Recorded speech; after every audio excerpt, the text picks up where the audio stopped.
Hong Kong বিমানবন্দরে একটি cargo বিমান রানওয়ে থেকে ছিটকে গিয়ে সরাসরি সমুদ্রে পড়েছে। এই ঘটনায় বিমানের ভেতরে থাকা কারো কোনো ক্ষতি না হলেও বিমানবন্দরের দুজন নিরাপত্তা কর্মী নিহত হয়েছেন।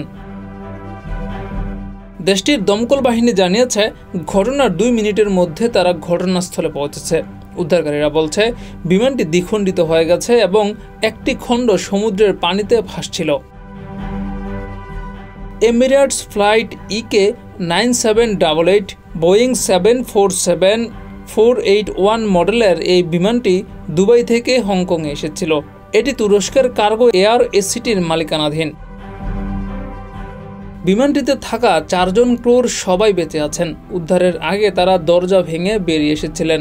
এরপর উদ্ধারকর্মীরা তাদের উদ্ধার করে নিয়ে আসেন।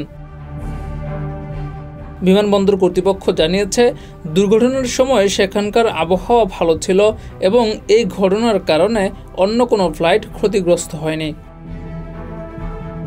ডেস্ক রিপোর্ট, যুগের চিন্তা।